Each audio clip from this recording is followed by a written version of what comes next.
Hi, Dennis Stevenson, budget-friendly fisherman, just trying to save you money, trying to make fishing trips as cheap as $10 each, and today we're talking ice. Do's, don'ts, and all you need to know: what works well, what works great, what works poorly. Stay tuned, I'll explain it all to you.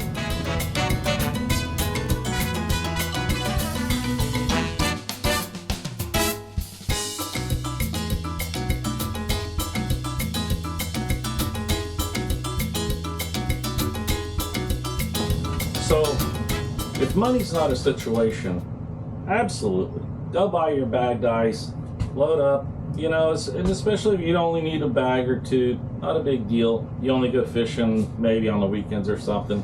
A lot of people, though, they like to fish almost every other day, especially if you're within close proximity of a pier or a park or something like that, where you can get out there. So if you're picking up a bag or 2 bags of ice each trip, then there's $6 added. I mean, I don't know about you guys, but I live near the water. A bag of ice down here, as they turn over pretty fast, is right at $3 a bag.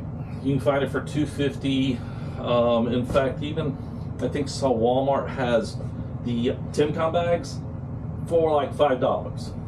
Yeah, it's not bad. That's $2.50 for 5. I think that these bags are 5 pounds, if I'm not mistaken. But here's the problem with bag ice, crushed ice, is that it doesn't last like block ice. So if you're going to be out there for a while, and you're opening, you're generally, if you're fishing from land, or like me, in a kayak, I'm reaching in and getting a cold drink every so often, and with crushed ice, it's not going to hold up nearly as long as block ice. And the thing about block ice is we can make our own block ice literally for nothing. Shaved ham comes in these from Walmart. Now this is a little small, but I'm going to tell you something.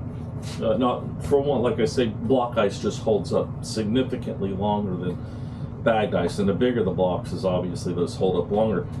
Something about this material here, these last for about a year.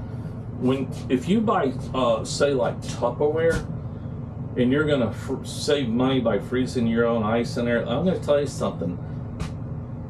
You'll get about 3 uses out of that before whatever, especially when you fill the containers up all the way to the top with ice, it just breaks them. You'll come walking out there and you're like, oh man, what the heck?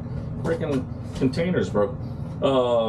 These, I don't know why, I get about a year, but as you can see, it's a softer ice. But again, this is kind of small. You'd have a lot of these in your freezer to try and make up the difference. I have found bigger ones that I can't remember what came in them, but this cloudy plastic seems to work better.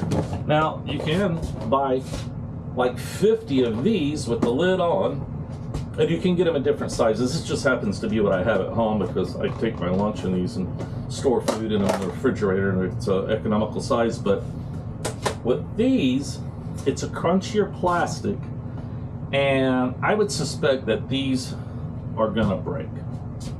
I haven't tried it, I don't use these, but if you did find some that didn't break, or if you got a bunch of them, you take your lunch, try it out. And the nice thing is you can stack these in there. Just, your wife is gonna be like, hey, I can't have all this stuff in my limited size freezer.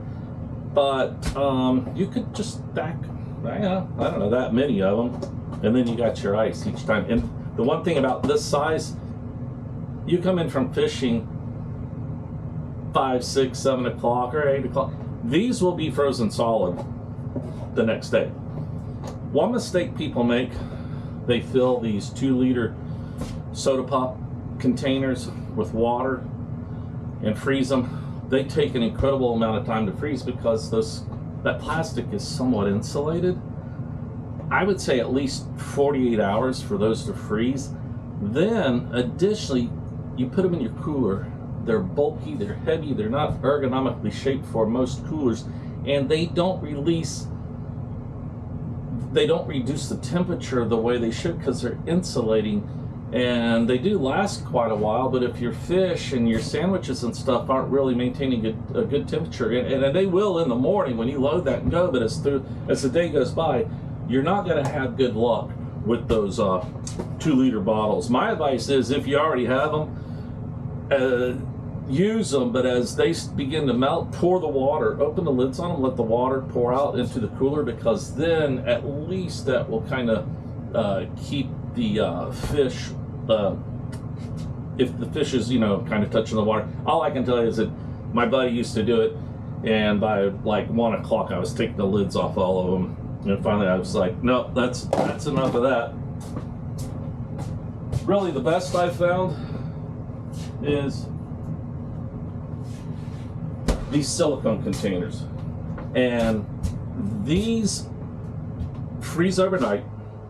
They're not too big. Don't get too big, because if you're fishing a lot, if you're not going to use them for at least 48 hours, then you're fine. These freeze. If I get my ice in the morning, refill them, by the next morning, I'm fishing, following morning, they're fully frozen, and no matter how full you fill them, they're silicone, so these do not, you can see the bottoms will, now you can stack them as they freeze. They're going to get a little wobbly, so I can go about 3 high with these, but man, they just make a beautiful block of ice. It does make sharp edges, so that's the only thing until it melts down a little bit. But I think this one was, to say, Time Gate. If they want to throw me some free ones, well, shit, I got a ton of them. But anyhow, this is the best I've found. I want to say you get 2 of these for like $9. So if you're paying, and I could be off on that, and there's so many more of them out there now. I stay away from the small ones. Don't get much bigger than this. And I want to say, yeah, probably like $7 to $9 for 2 of them is what I'm guessing I spent on these. I bought a bunch at one time, so I don't recall. That's how long I've had them.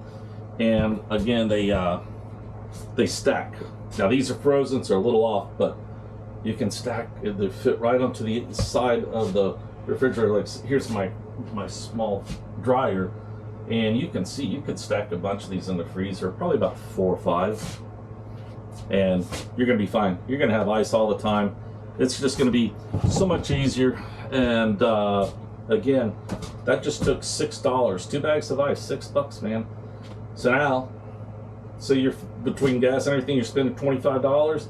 Now you're down to like 18, 19 bucks on your fishing trips. Budget-friendly fisherman. I hope this helps. And I always like to throw this out there. I recorded this on the Insta360 X3, and I like to see how it's doing inside each one of these. See, so far this is about my 2nd video on this. Doing a great job. I don't mean to hold you up too long. Budget-friendly fisherman.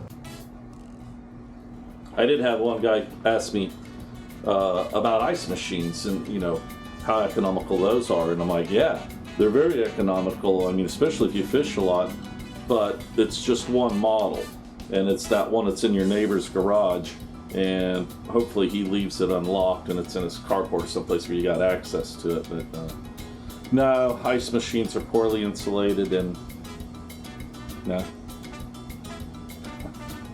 Alright, we're gonna scrub that. Here's another pro tip. If you're a YouTube creator and you're shooting under enhanced lighting, make sure you're always wearing a clean shirt, because in this video I am wearing the more filthy shirt on the planet, and as you can see, there is nothing wrong with this shirt. But when you do the enhanced lighting, pro tip number 97.